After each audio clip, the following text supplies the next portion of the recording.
What's going on, everyone? Welcome back to the show. So we're going to take a look and a listen to Representative Larson. He's going to be asking questions of Mr. Bisignano, the Social Security Commissioner. So that's what we're going to focus on in this video. But first off, if you guys can do me a favor, please like the video. And if you're watching this video and you want to see more content like this, please consider subscribing to the channel. Thank you, Mr. Chairman, and thank you again, Commissioner. And thank you. Like Mr. Neal, I thought we had a good meeting, and again, I thank you for the courtesy that you extended. You're in stark contrast to, well, we had to issue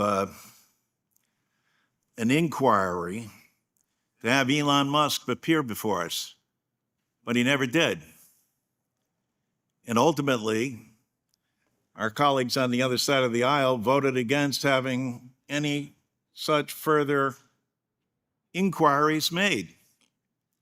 And of course, it was Elon Musk that hires Doge, and everyone wonders why there are questions. You think Doge should come before this committee and explain what they're doing, Mr. Okay, so I don't really like that he's spending, or I would say wasting time talking about this. The fact that, of course, I think Elon Musk should have appeared and answered questions, but that didn't happen. So now you have the Social Security Commissioner in front of you, and so you should be asking the Social Security Commissioner the questions that you want asked. As far as asking the questions about Elon Musk not appearing, who cares? That's over and done with. Let's move forward. How do we reform Social Security? How do you feel about expanding Social Security? All of that. Those are the questions. They only have 5 minutes. So those are the questions that I want him to ask. We don't need to talk about Elon Musk and what happened in the past, because that's the past. Let's talk about what they want to do moving forward. Commissioner? I'm here before you explain what I'm doing, and I'll answer any question. Doge, should they? That's not. I don't really think that's my job. I mean, if I look at my job, okay, so that's not to that's tell a no. you who do I have That's in okay. front of your committees. I understand. That's you know, it stands in stark contrast, and we talk about, as Peter Finley Dunn would say, trust everyone, but cut the cards. And we need to make sure that we have hearings and people come before us and are able to answer questions. This is the first one. Show up whenever. This is the first one that we've had, and a lot has transpired. Congratulations on the things that you're doing. And as a matter of fact, Commissioner O'Malley was doing a lot of them, and someone argued that, you know, the metrics were taken down. I don't know the reason why they were taken down, but some say it's because the metrics some of the stuff is being cherry-picked. But should there be a hearing where both people get to decide, or there's questions that can be asked of both? Listen, we had 1.2 million. Listen, you're a decent person, and a bright and intelligent, caring person. And but I say that only because of the points that are being made up here in terms of sparring and going back and forth. At the end of the here's my concern. See, this is now he's going to talk about his concern, and it's good. But talk about your concern. We've spent 2.5 minutes just listening to this back and forth that's really going nowhere, when you could talk about your concerns from the beginning. That's the only problem. And you guys know I like Representative Larson because he is proactive when it comes to Social Security. He is probably the one politician out there right now that continues to talk about reforming Social Security. He has a proposal out there, the Social Security 2100 Act. He is really an advocate for Social Security, but don't spend 2.5 minutes to 3 minutes just not getting anywhere with the whole Doge and all this stuff.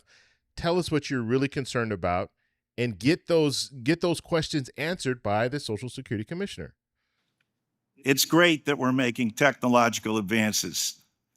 It's great that we have an unbelievable opportunity with artificial intelligence. But at the end of the day, it's not about algorithms. It's about people. And nowhere are we answering the fact that 5 million fellow Americans get below poverty level checks. after having paid into the system all their life. Is that fair, Commissioner? Should they? I don't think anybody should figure out how to singly solve every problem. This is a group, right? And to solve the problems, we're all going to have to want to solve them. What about the together. 40% of all Americans who this is the only benefit that they have? And it hasn't been adjusted in over 40 years. I don't know how people look themselves in the mirror and say, this is okay. And I'm not saying you, because that isn't your responsibility. It's Congress's responsibility. I was just asking you if you concur that Congress should take action, because it is truly un-American that we would see 5 million of our fellow citizens in this day and age get below poverty level checks from the federal government, from the wealthiest nation in the world, the most powerful nation in the world. And this Congress can't take care of these individuals? That is an outrage and a shame. Do you consider Social Security an entitlement? Social Security is an earned benefit. Thank you. And that's what President Trump said too, by the way. He stood out amongst all other Republican candidates back when he first won election for president, saying it was not an entitlement, it was an earned benefit. Absolutely right. The people have paid into, and they deserve. You got 10,000 baby boomers a day that become eligible for Social Security. And yet Congress has not adjusted. Now, they said, well, we did weapon GPO. That was a great thing from a policy standpoint. Was it paid for? No, it was not. We got a lot of work to do on this committee, and it starts with having hearings so that we can get it. Thank you. I believe you're a man of integrity. I look forward to working with you. I look forward to working with you, sir. Thank you. Well, thank you. Okay. Wow. I don't really know what to say about that. There were no real questions. I mean, there were a couple of questions that he did ask, but Mr. Bisignano didn't even really respond to the questions. He was kind of, flustered and didn't. I mean, the whole poverty question, as far as was it 5 million people receiving Social Security benefits right now are at or below the poverty line, and he didn't have an answer to that, or a response. I'll just say a response, not an answer, because realistically, we're looking at the Social Security Commissioner. His job is to carry out what Congress allows him to carry out. So if Congress, because Congress has the purse, they have the money, if they allocate money to a certain thing, then it's his job to get that implemented.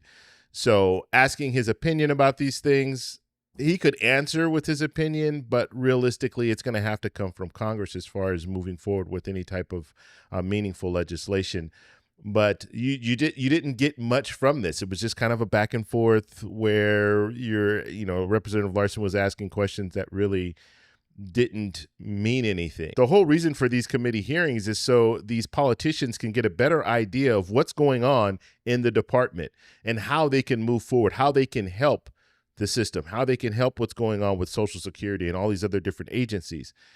And if you're not really asking those questions, then you're not going to find out. And you have politicians that just want to talk. They just want to grandstand.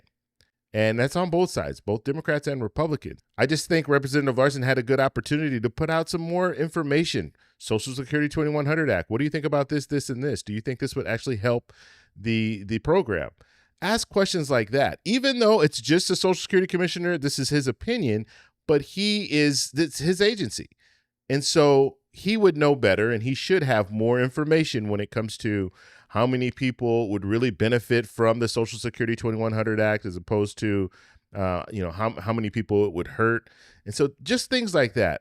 I wish I would have seen more of that, but we didn't get it. We just kind of got the back and forth. Hopefully we'll have some more dialogue back and forth, and we'll be able to kind of get an idea of what Mr. Bisignano, how he feels about reforming Social Security, because that's one thing that I really, really want these politicians to be focused on. How do we reform Social Security? Do you think that we need to do it now? Can we wait another 5 years? I could tell you the answers to most of those. No, we shouldn't be waiting. We should be doing this right away. But at least have some politicians out there asking those questions. I want to know what you guys think, so let me know in the comments below. So that's all we have for this video. Make sure if you guys want to send me an email, you can do that, david@thetecshow.com. Like the video, subscribe for more, and check out these videos over here for some more great content. Talk to you later. Bye.